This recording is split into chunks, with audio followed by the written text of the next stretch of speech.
few moments ago, Buckingham Palace announced the death of Her Majesty Queen Elizabeth II. The Queen died peacefully at Balmoral.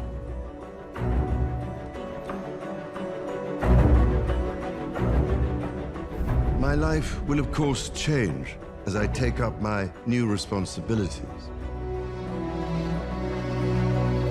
I, Charles, will become your liege man of life and limb.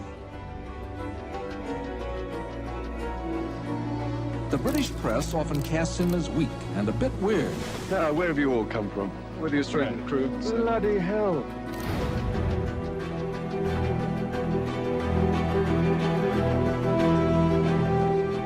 Are there many contenders at the moment? Contenders for what? For your hand in marriage? No, no.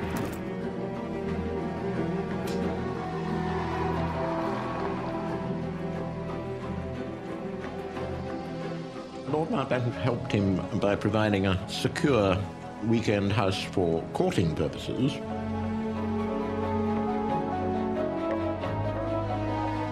I suppose I lead a fairly sheltered life.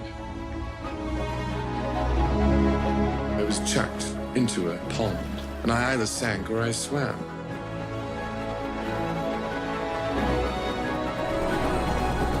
You're not reacting quickly enough. We have an unwritten constitution. He can't meddle in politics. He has to be above politics. Some people have accused you of meddling. Really? You don't say.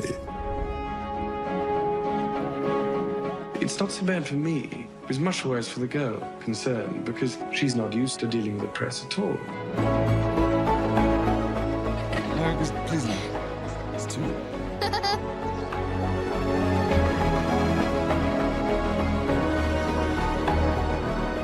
I shall endeavor to serve you as I have throughout my life.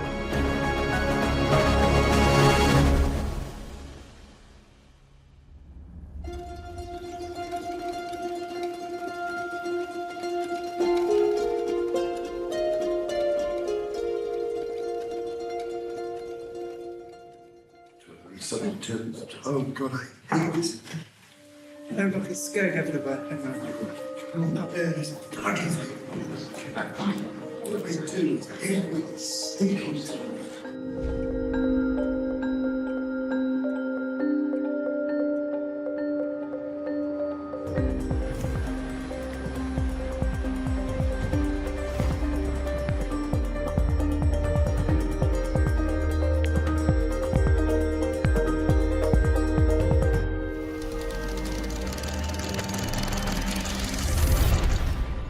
So to the pictures for which the world has been waiting, the first official film record of the infant Prince Charles of Edinburgh.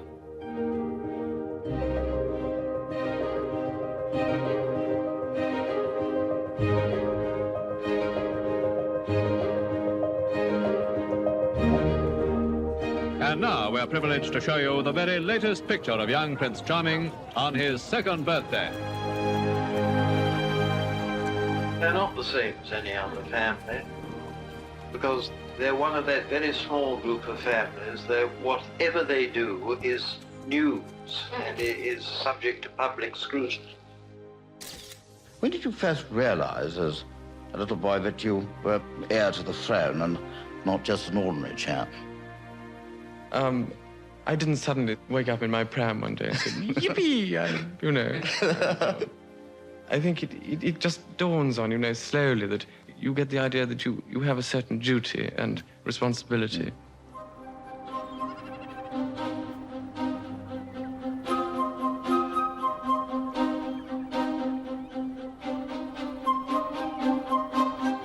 I went to a hotel to have a meal, and where we were waiting for the meal, a lot of people were looking in the windows, from other windows.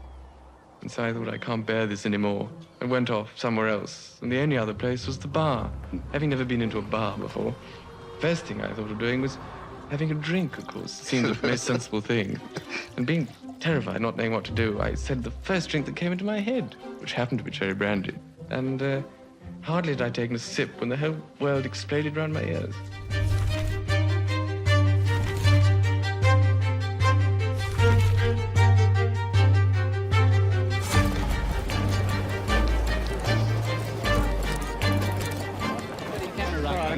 the pictures be taken, Sergeant, but... You've got to let the pictures be done. They can't shoot through you. What about the Australian press? Were they kind to you? Do they leave you alone? We treated them in such a way that, you know, one helped. One gave them the facility to take photographs. And if one treated them normally and respectfully, they went away very happily, saying thank you very much, which I think is easier than, you know, getting angry with them to begin with.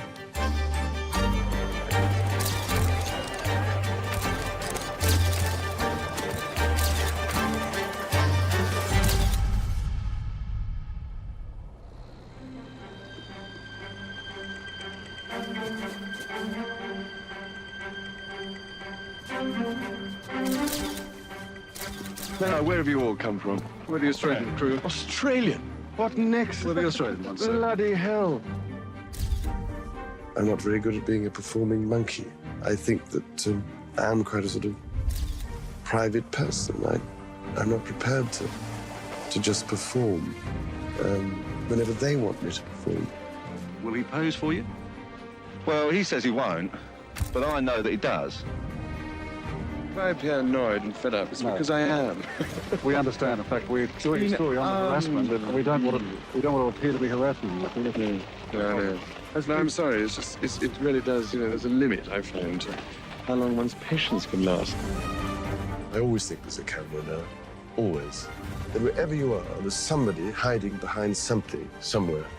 And with these immense cameras now, with these huge lenses and magnification, you can sit, you know, a mile away and photograph through windows and everything else. And they do.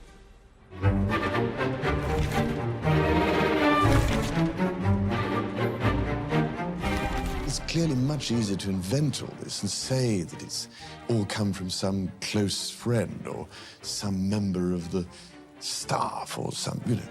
And it's all rubbish. It's simply not true. I've learnt over the years, you know, to try and ignore it by just not reading most of it. Otherwise, you go bananas.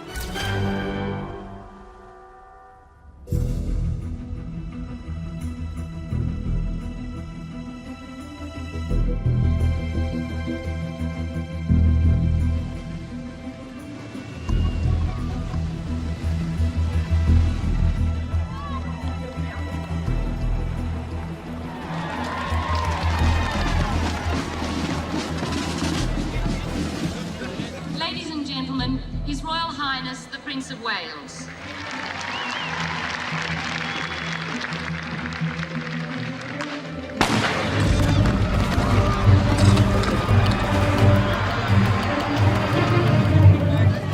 Prime Minister Keating has expressed his disgust over an attack on Prince Charles tonight.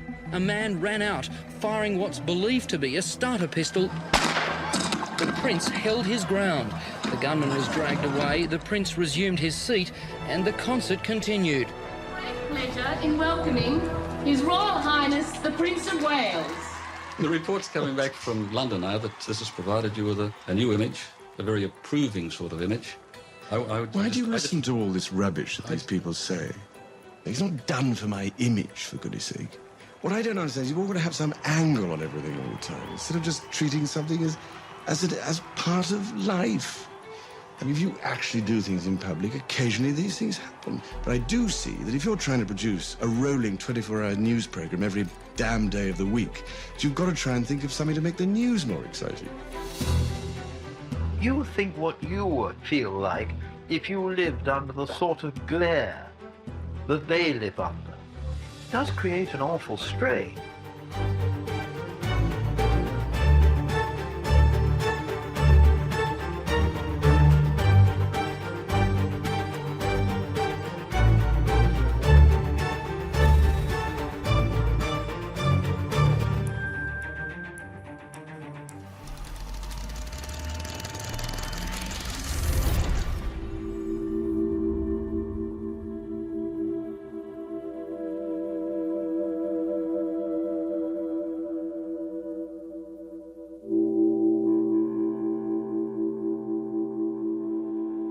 Prince Philip's upbringing was, in a sense, difficult. His mother suffered a nervous breakdown when he was in his early teens, and his father went off to Monte Carlo, and he never saw him again. So he didn't have any serious role models. as far as parenting was concerned. You know, this later came to be a bit of a handicap when it came to bringing up Prince Charles.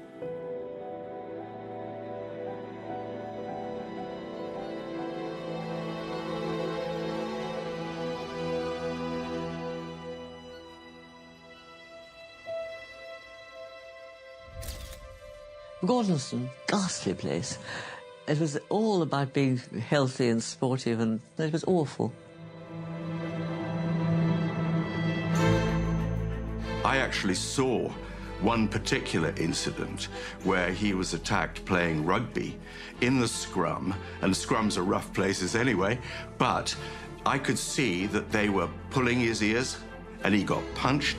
But the interesting thing is, and it left a strong impression on me, even at the time, was that he was very stoic. He never complained, he didn't whinge, he didn't cry, he didn't do anything that other people might have done in the circumstances. He just got on with it.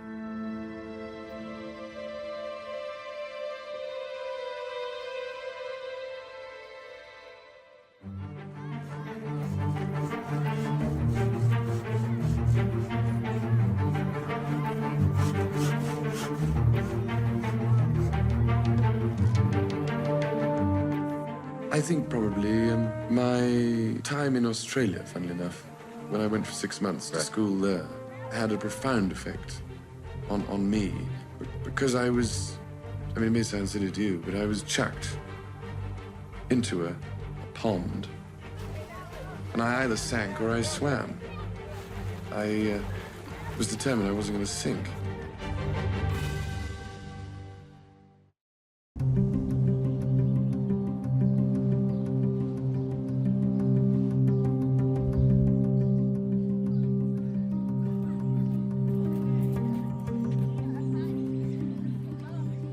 It was a very rigorous life. It was tougher than Gordonston. You had to go on expeditions every weekend into the bush, and you had 2 cross countries a week. The first ones I had when I got there were absolutely horrifying. I mean, it was 90 degrees in the shade and flies everywhere, dust. You sort of ran around amongst the kangaroos and things. I remember when I was at Timbertop having to go and switch the lights out in the dormitories, and all I got were cries of "Pommy bastard." People in Australia, as people in Britain did too, acknowledged that the period out here had done him an enormous power of good in terms of self-confidence. It made me grow up very quickly. I just happen to be one of those people who believes in challenges because I think that through them you gain a sense of achievement.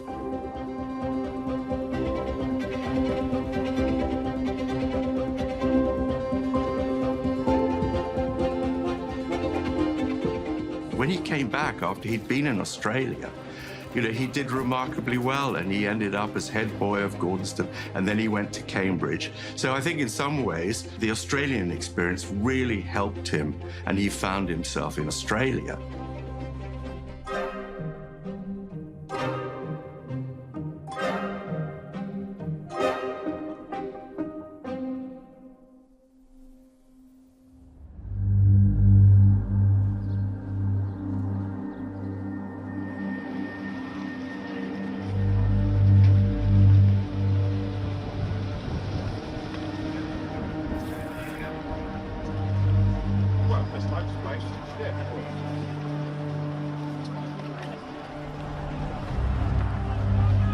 When is the time to get our country back, to get independence and freedom for our people? When is it? When is it ever going to be right?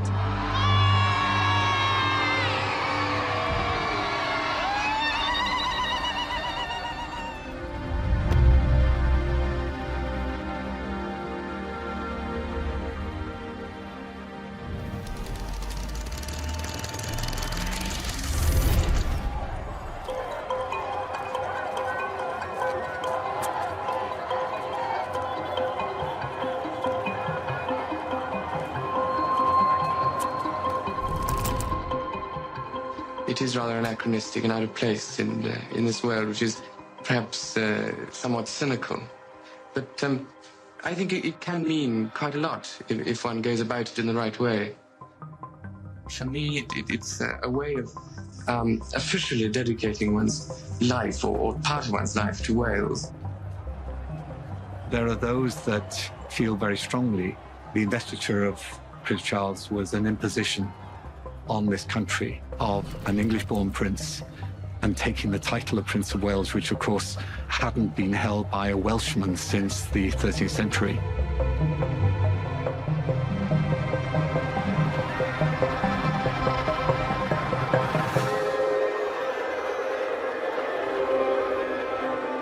Mae rhaid chi gael protest i gael bob dim da chi isio, os da chi isio fo, rhaid chi protestio amdano fo, rhaid.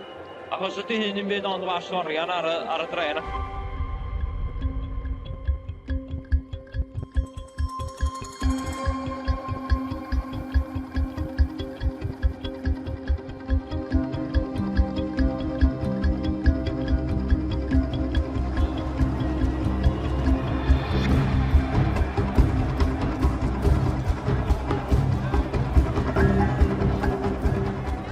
And he said to me, who are they? Oh, they're protesters.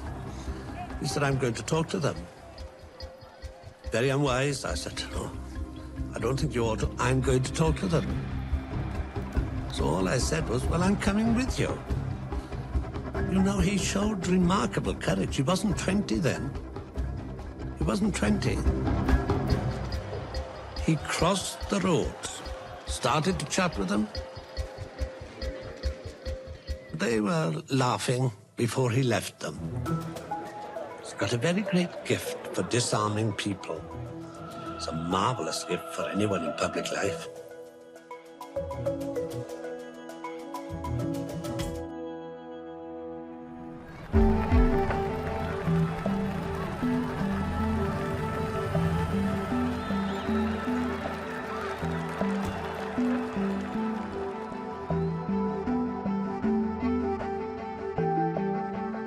I think if I've learned anything during the last 8 weeks, it's been about Wales in particular, and its problems, and what these people feel about Wales. You see, I think they feel so strongly about Wales as a nation, and it means something to them, and they're depressed by, you know, what might happen to it if they don't try and preserve the language and the culture, which is very unique and special to Wales. And if something is unique and special, I see it's well worth preserving.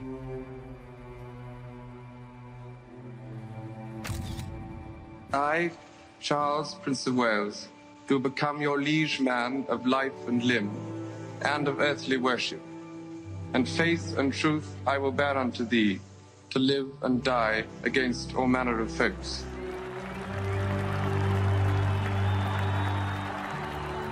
It's now, after 550 years, that we're getting a prince who can speak to us in our own language. Mae'ch ynechiad wedi fy nghyffordd yn ddwys, a gallaf eich sicrhau fy mod wedi cymryd sylwi o'r gobeithion am lygwyd anddyn nhw.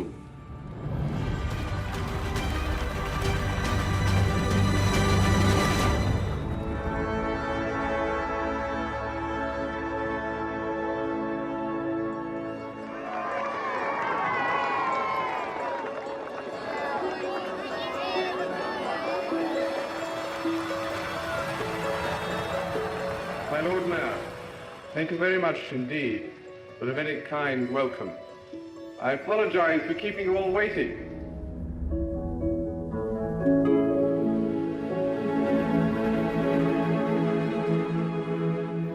Well, I have spent my life like this and I enjoy it so much. Do you? Oh, I do. Every minute. I mean, you don't want to make money necessarily, but just enjoy yourself. So long as I get enough to get food and the pleasures I want, I'll be quite happy. Quite.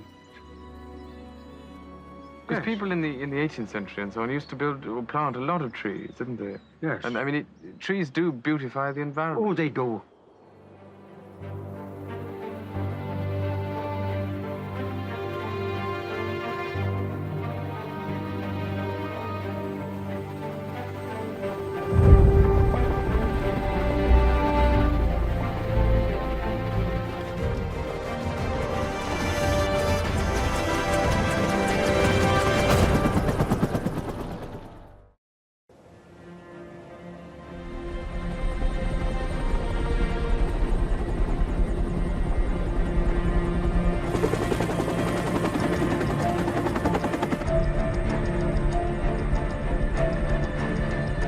like to see if I can challenge myself to do something which is potentially hazardous, just to see whether mentally I can accept that challenge and carry it out. I do think that a period in the armed forces is of enormous value and benefit. It certainly was to me. Understanding people, human relations, being responsible for other people's welfare. And I learned an enormous amount from that.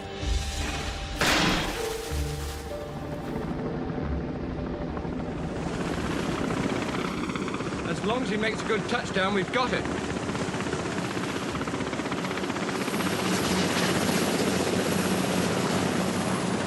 Beautiful, beautiful!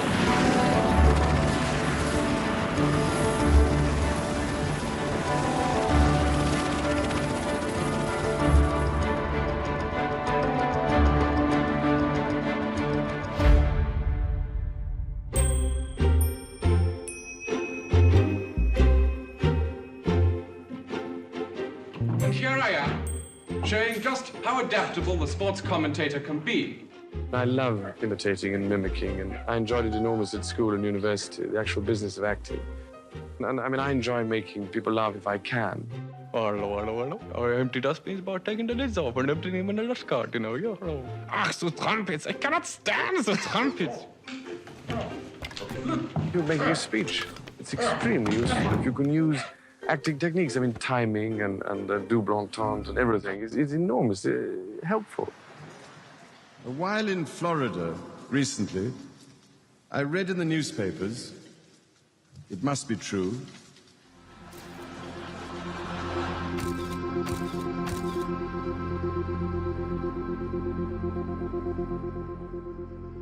He's got involved with architecture, with education, with urban regeneration, with rural regeneration, with the environment, with conservation.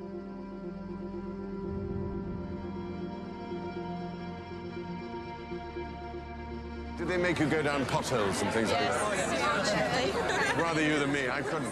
Prince of Wales has launched many initiatives, but none more far-reaching than the Prince's Trust.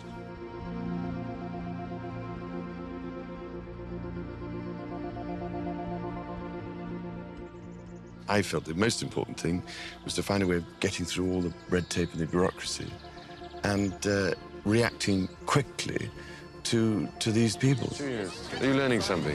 Yeah, quite a lot. Like what? Business admin. Are you? Really? You're gonna be able to start your own business, are you? Yeah. I don't know about you, but I want to see Britain great again.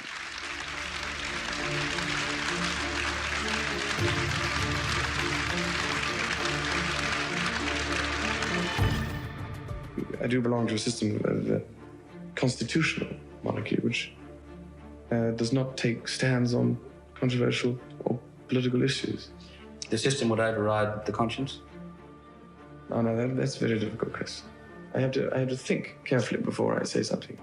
Because as you know, I mean, if I say something about a particular subject, it could be possibly headlines the next day.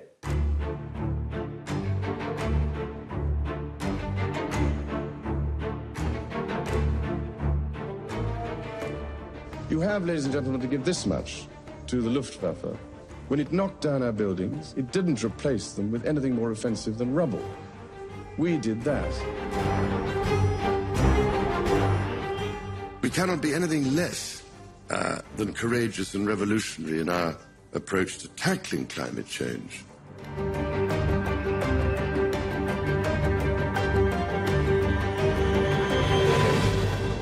To a story that's getting a good bit of attention here in the UK. Some secret letters Prince Charles wrote to government ministers several years ago are now being made public after a long legal battle. Over the years, the Black Spider memos have developed an air of mystery, so called because of Prince Charles's sprawling handwriting. Critics believe that this could be Prince Charles lobbying behind the scenes, secretly influencing government policy in ways that he will not be held accountable for. The letters have some people asking if the prince is overstepping his bounds.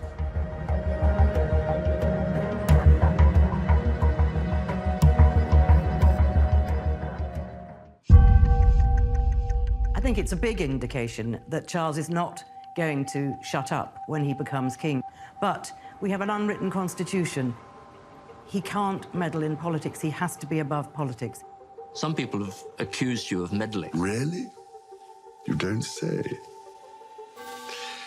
But I always wonder what meddling is. I mean, I always thought it was motivating, but I've always been intrigued if it's meddling to worry about the inner cities as I did 40 years ago and what was happening or not happening there, the conditions in which people were living.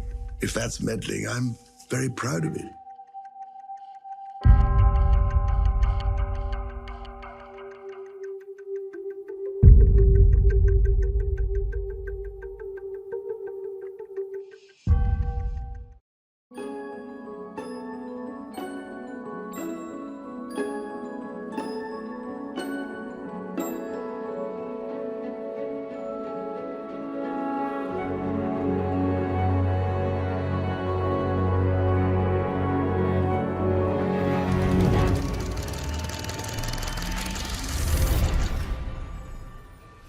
Allow the public to get very close to you, and in fact 2 women have got particularly close to you. Have you been offended by those kisses?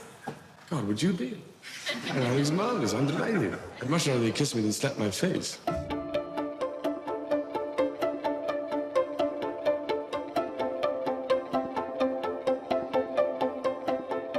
Talking about the media, do you find yourself in a position where you need to warn the girl about this before going out? Yes. They get used to it, of course. It's another thing. I mean, everybody does get used to things if they're exposed to it enough. But it may encourage, of course, the wrong type of girl to rush forward. Do you know what I mean?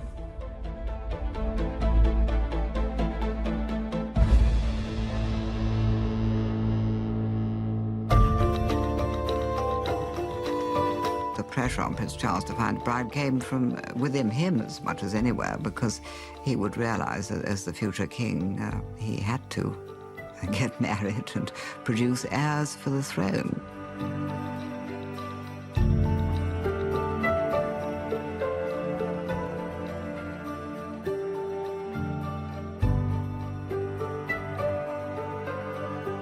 The Prince of Wales, who had this relationship so close with Mountbatten that it made his father rather jealous. Lord Mountbatten was supposed to have helped him by providing a secure weekend house for courting purposes, suggesting to the Prince of Wales that he might well sow his wild oats before he was married, but then what you had to look for in the way of a bride in his position was this virginal, perfect, unblemished wife who would be a good bearer of children. Obviously, a lot of interest in the young ladies you escort. Does it become a question of balance with you about the interest that the media takes? Yes. The only problem, of course, is that it's not so bad for me. It's much worse for the girl concerned, because she's not used to dealing with the press at all. Would you like to kiss Prince Charles? Oh, yes, definitely. No, not really. Why not? Well, he's about old enough to be my father, I would say. He's not been able to develop relationships as you and I have. He has to romance a girl in strict confines. You can only take her pheasant shooting or up in his helicopters. They've got to fall in love with him and be able to enjoy his life in a very, very strict level. They can't go to the cinema and neck in the back row or the front row. They can't do wild things in Hyde Park on dark nights. Every time he was appearing in public with some young woman, there was an immediate pounce by the media, thinking that they might have discovered the next Queen of Britain. And so his courtship, I think, was extremely difficult. Poor boy. Are there many contenders at the moment, or is there any one special girl? And do you have any contenders for what? For your hand in marriage. No. There's no special one at the moment, no. Contrary to what the press in England think.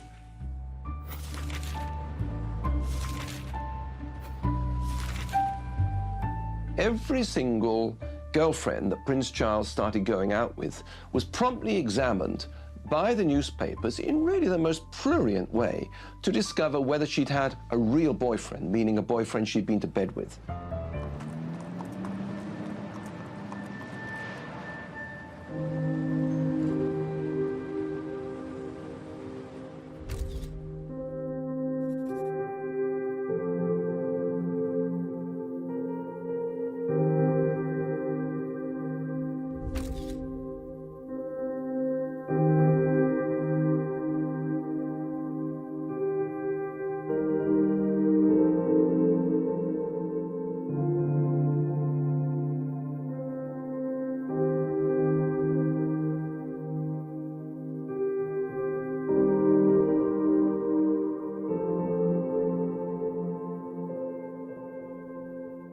It said that Camilla's opening gambit was, my great-grandmother and your great-great-grandfather were lovers, so how about it?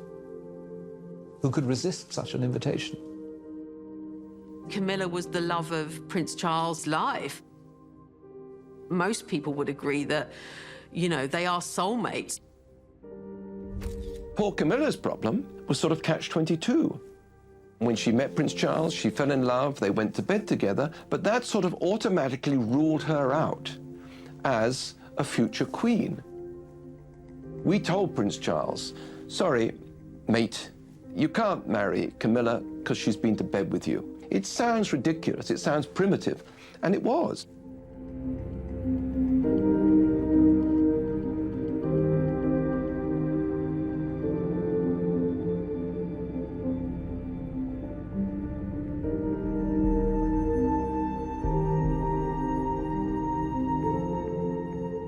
Unfortunately, of course, for both of them, Charles and Camilla, the emotional attachment remained. And so their love affair continued. A lot of his girlfriends had a past, and we, the press, knew that Prince Charles had to find, at that time, definitely find someone who had no past.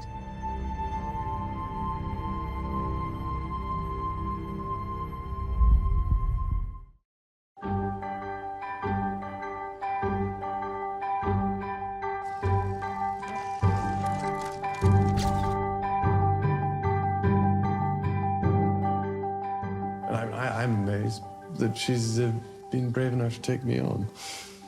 And I suppose in love. Of course. Whatever in love means.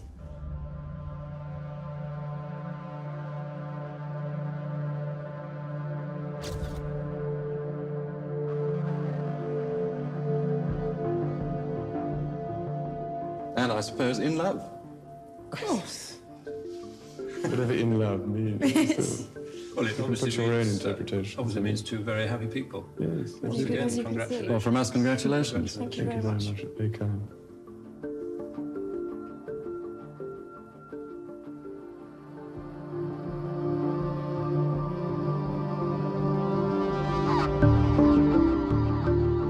People keep telling me now that I'm about to get married that the most successful marriages are the ones where you have to make an effort.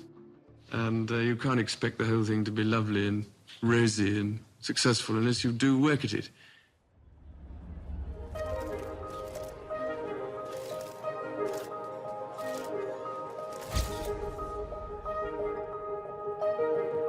I look back on the marriage of the Prince and Princess of Wales as one of the greatest things I've ever seen. There's a tremendous feeling of excitement about it, and it looked perfect.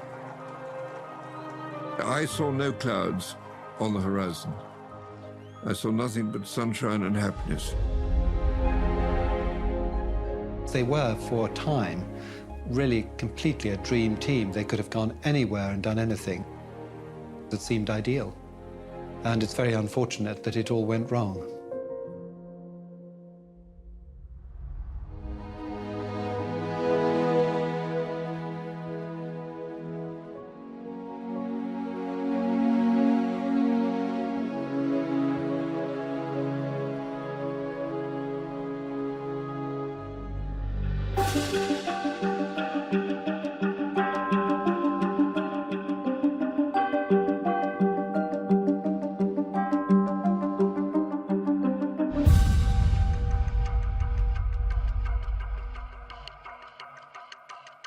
He told me about the television program. And, you know, as he told me, every warning bell was sounding in my ears. And I said, look, I really would seriously question whether this was the right thing to do. It brought everything absolutely out into the open so that there could be no pretense, there was no curtain to be drawn. And I think that had consequences for everybody involved in it. Most damaging charge that is made in relation to your marriage is that you were, because of your relationship with Camilla Parker Bowles, from the beginning, persistently unfaithful to your wife and thus caused the breakdown. What is your response to that persistent criticism? There is no truth in so much of this speculation. Mrs. Parker Bowles is a great friend of mine, and she has been a friend for a very long time, and along with a lot of other friends, and will continue to be a friend for a very long time. Did you try to be faithful and honourable to your wife when you took on the vow of marriage? Yes, absolutely. And you were? Yes. Until it became irretrievably broken down.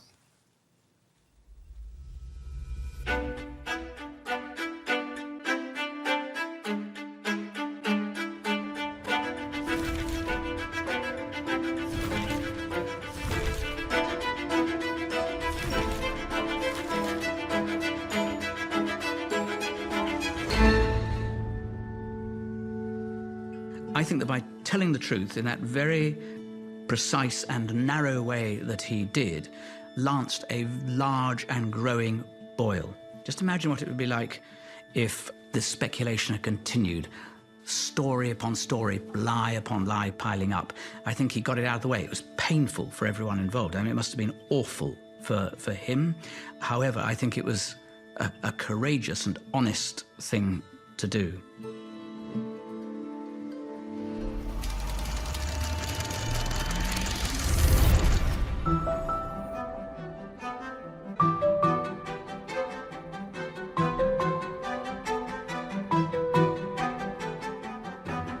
The wedding comes 35 years after they first met, and following a relationship that helped destroy the prince's first marriage to Diana, Princess of Wales. Reaction has been mixed.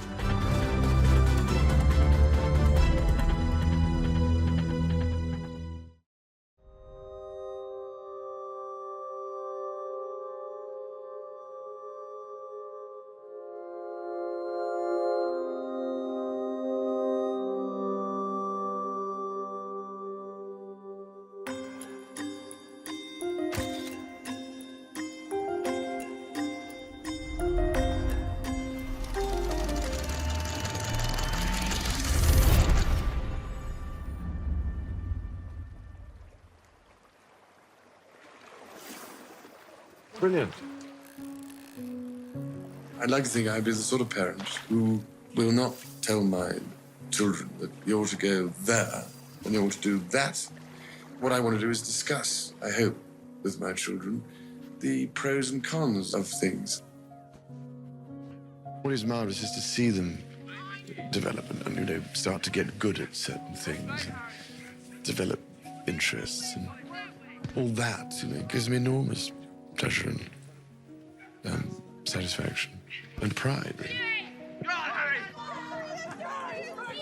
As they get older, there are more things that perhaps being boys, they could do with their father. But I've always, mucked around with them a great deal. I remember when William was tiny, I used to, muck around with him as much as I possibly could.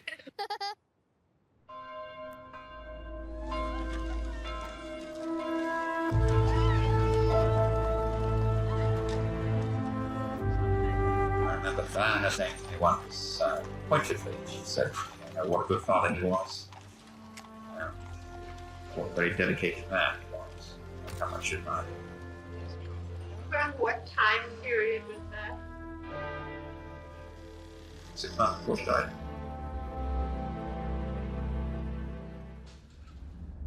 I'm unbelievably proud of the children, of William and Harry. They've been quite remarkable.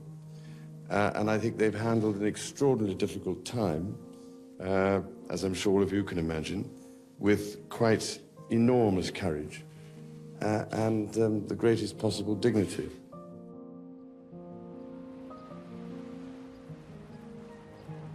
As soon as the funeral was over, nobody watched television, nobody read any newspapers.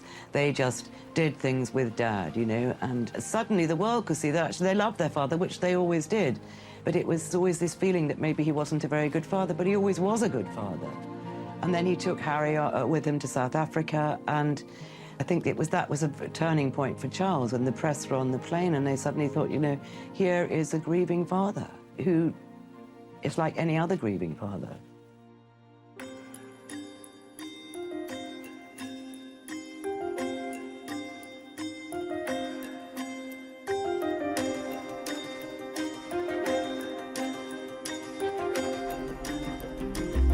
There's a lot of stuff that I read, and there's a lot of stuff that obviously irritates me and my brother and my father most as well, as he is someone who tries to do his best the whole time, but always is being continually criticised for all sorts. You just get on with it. You can't really deal with it. There is no way of dealing with it. You just hope that the next day that it isn't in the papers.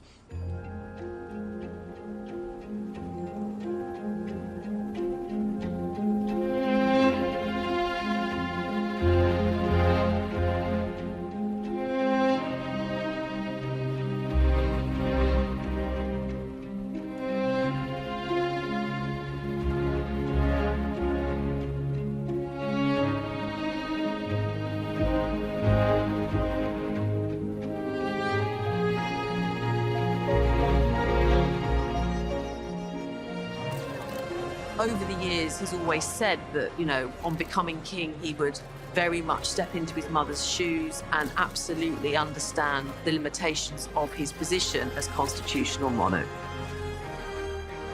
Don't look for guarantees. He's his own man with extremely strong convictions, and he won't stop short of letting the politicians know what they are. The idea somehow that I'm going to go on exactly the same way if I have to succeed is complete nonsense, because the two situations are completely different. I do realize that it is a separate exercise being sovereign. So of course, you know, I understand entirely how that should operate. His challenge is enormous. I think he will rise to the challenge because he's been preparing for it for 70 years. This is his moment. This is when he can prove himself. 3 cheers for His Majesty the King. Hip hip! Hip hip! Hip hip!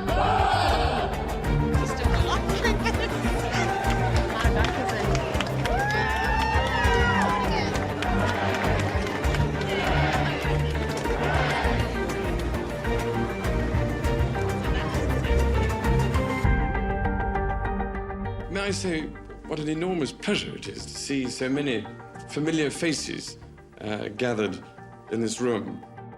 Being here today is rather like asking a pheasant to award the prizes to the best shot. Speaking as a pheasant, you have been wonderfully sporting shots. Because I've only got a few pellets in my backside, and you haven't yet brought me down.